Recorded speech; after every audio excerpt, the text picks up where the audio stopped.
Room A21, welcome back to Room A21 YouTube channel properti buat kalian yang lagi cari referensi rumah dan juga informasi dan tips seputar properti. Halo Bro DY, apa kabar Bro? Sehat? Sehat. Salam properti. Nih Bro kan yang lagi resah ini katanya kan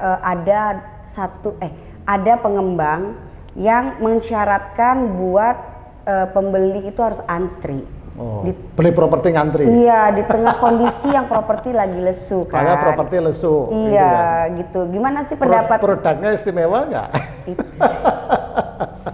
Kalau istimewa nggak apa-apa lah ya, sesuai gitu. Tapi kalau metodenya zaman sekarang masih pakai. Iya. Sebenarnya kan konsep antrian itu dikhawatirkan nggak kebagian gitu loh. Tapi mungkin nggak sekarang. Orang ngantri beli properti, terus kita berada di paling belakang, terus nggak dapat propertinya gitu. Itu sih. emang masalahnya kalau kita antri sama nggak antri apa sih Bro? Ya, jadi sebenarnya itu cuman ini kan bagian dari strategi aja, marketing. Kan sekarang itu kan image bahwa properti lesu, properti mahal. Jadi terus ada pandemi, jadi ini juga menghantam industri properti sehingga bagi pengembang tuh berat banget ya. Kita lihat laporan kinerja semua pengembang yang TBK per Desember 2020 kemarin rata-rata penjualannya drop semua ya. Bisa ada yang 60%, ada 30%, 30 sampai 60% yang mereka drop, income-nya juga drop. Tapi kalau kondisi sekarang mereka tidak berusaha mempengaruhi persepsi atau mempengaruhi market, pelaku-pelaku ini ya makin merosot gitu loh, sehingga ada siasat launching masih dengan pola antrian. Pertanyaannya apa tadi? Zaman sekarang itu masih perlu gitu ngantri-ngantri gitu kan Bro. Tinggal pembeli kan mau belinya pakai apa. Kalau masih ada barangnya tinggal beli, kalau nggak ada jadi ada istilahnya itu NUP, nomor urut pesanan. Jadi beberapa yang mencoba tetap memakai metode nomor urut pesanan. Jadi mensyaratkan konsumennya itu untuk membeli NUP dulu. Nah, kemudian di periode tertentu nanti ada pemilihan unit. Pertanyaannya ada nggak yang beli? Ada, gitu loh. Tapi mungkin tidak sebanyak yang pada saat properti booming, karena metode ini itu sebenarnya cocok pada saat properti booming. Ya, properti booming, kemudian ada antrian, itu mendorong emosional orang untuk penasaran ikut membeli, gitu loh. Nah, yang sekarang ini lebih ke arah berebut, bukan karena nggak kehabisan unit, bukan karena takut kehabisan unit, hanya untuk berebut unit-unit favorit. Oh, yang istimewa. Ya, favorit itu misalkan tipe pojok, hook gitu ya. Hook ya. Itu banyak dicari. Ada beberapa orang yang fanatik seneng kalau rumahnya itu di pojok atau hadapnya gitu loh. Tapi kan kalau milenial sekarang kan udah kuno kesannya ya Bro. Gak ngeliat gitu loh. Lagian aku juga kalau sebagai milenial cari rumah nggak mikir sih buat cari mau di pojok kayak atau apa, tapi kan yang kita penting fungsinya yang penting kan apa namanya harganya, lokasinya, fasilitasnya, kenyamanannya gitu kan. Juga ya kan. Sama konsepnya yang tadi live walk and play. Iya tuh benar. Itu yang cocok buat di era kedepannya kan Bro. Bukan berarti harus. Yang lucu adalah karena masih ada pandangan tipe pojok. Nah kalau khawatirnya kalau yang beli investor, dia nggak paham bahwa tipe pojok itu ada beberapa golongan yang nggak suka tipe pojok. Jadi pada saat saya mencoba menjual tipe-tipe pojok itu rata-rata beberapa etnis itu tidak mau memberi tipe pojok. Saya baru tahu. Padahal kalau ada beberapa kalau kita dulu kan, kalau zaman saya dulu tipe pojok itu enak, ada lebih tanah. Jadi ada pandangan yang itu sama dengan tusuk sate, pojok. Ya kan kalau hadap itu mungkin iyalah itu kepercayaan yang mesti hadap timur, hadap ini. Banyak Ya pendapatnya. kan? Tapi kan kalau orang sekarang kan nggak mikirin itu mestinya. Saya aja nggak kepikiran. Bisa-bisanya. Tapi dugaan saya itu launching dengan NUP itu lebih ke arah mengirim message bahwa propertinya itu diminati, masih ada yang mengantri dan sebagainya gitu. Berarti dia heboh-heboh sendiri. Buat heboh-hebohan. Kalau misalnya beli propertinya nggak pakai NUP, gimana bro? Iya, jadi sekarang pertanyaannya, kalau pakai NUP, terus propertinya itu misalkan 100, yang ngantri 200. Ih, masa sih? Itu oke lah, itu kan bikin panik ya. Yeah. Kalau saya jadi developer ya, saya bangun 100, ya usah 200 lah, yang ngantri 100. Minggu depan saya launching lagi. Widih, dong. Metodenya pas kalau lagi di. Jadi pertanyaanmu tadi apa bedanya NUP? Jadi kalau pada saat dengan NUP itu lebih ke arah ke promosi lah.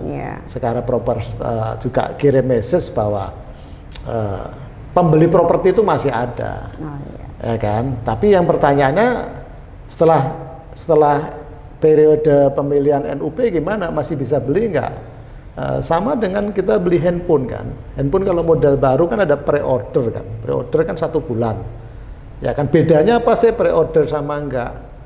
Itu kan cuman hadiahnya aja. Iya, betul. Kalau di pre-order dapat hadiah A, B, C, D. Tapi kan hadiahnya nggak signifikan.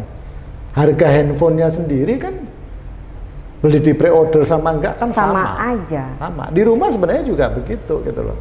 Buat orang-orang nggak sabaran aja sih sebenarnya. Iya kan? Nah, lagian kan kalau itu kan mesti bayar NUP dulu. Iya. Terus habis itu booking fee. Kalau saya sih menyarankan developer udahlah nggak usah pakai NUP. Kalau memang propertinya bagus, bikin servis aja, promosi sama servis. Iya betul. Kasih orang langsung dilayani, kasih kalau memang minat, pilih unit, booking fee langsung. Iya betul. Booking fee nanti dikasih kayak layar gitu, ini sudah terjual, ini sudah terjual, ini sudah terjual. Jangan kita mau beli jadi ribet itu ya, malah bro. menurut saya akan lebih bagus ya, karena orang akan lihat, bener nih ya, laku nih. Itu malah bikin penasaran, malah dorong orang untuk membeli. Tapi kalau pakai NUP itu menurut saya orang sudah tahu lah ini cuman apa namanya itu strategi aja gitu loh. Ya kan, begitu launching dibilang laku, tapi habis itu nggak launching lagi. Iya. Tapi kalau misalkan tadi dia langsung, bener nih, usernya banyak, itu betul. Akan dorong betul-betul ide untuk, properti sudah mulai bangkit, pembelinya sudah mulai banyak, itu ngedorong banget gitu loh, menurut itu saya. Tips buat menurut saya layanan sama promosinya yang harus rata-rata yang di model NUP ini kan bangunannya belum dibangun.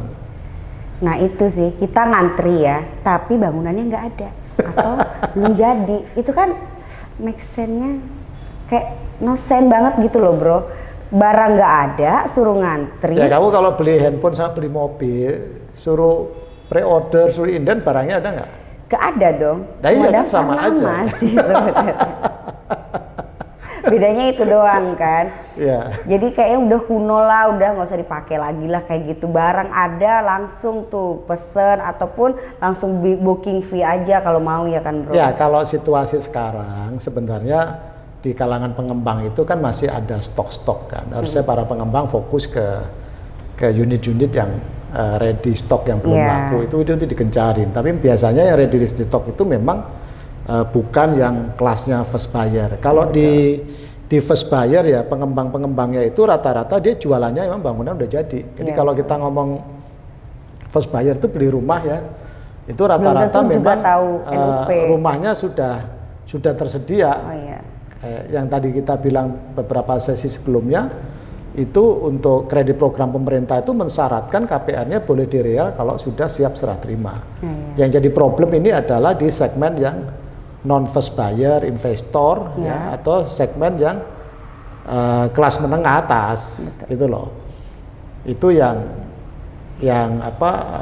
rebutan katanya. Sampai antri-antri.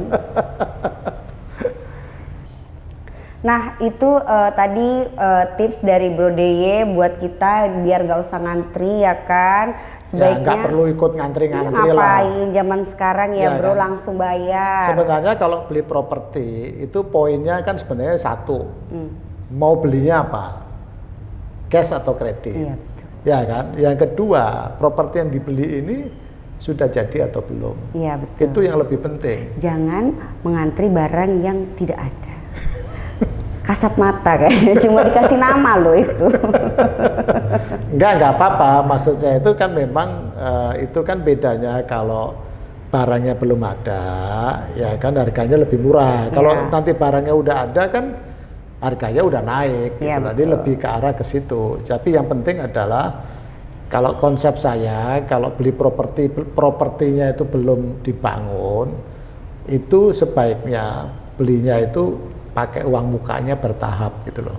Ya, uang mukanya itu sepanjang masa pembangunan propertinya. Ya, setelah propertinya jadi baru kita lunasi. Misalkan kalau saya sebenarnya 30%, 20 sampai 30% tuh oke. Karena kalau orang jualan properti kan udah punya tanah itu. Iya.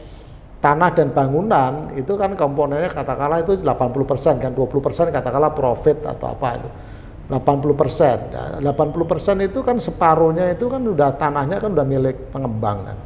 Jadi sebenarnya kebutuhan pengembang itu untuk membangun tuh nggak gede. Jadi kalau dengan DP 20-30%, harusnya kalau kita ngomong aku mau bayar 20%, aku mau bayar 30%, tapi diangsur sampai bangunan selesai. Nah itu sebenarnya lebih fair. Iya. Gitu. Jadi fair buat kita sarankan ke Sobat Rumah 21 kalau beli properti belum ada bangunan, ya ada baiknya pembayaran DP-nya itu sampai bangunan selesai. Nah, kalau misalkan kita harus bayar di depan atau dengan KPR, nah itu pastiin developernya sama banknya yang harus diseleksi terlebih dahulu.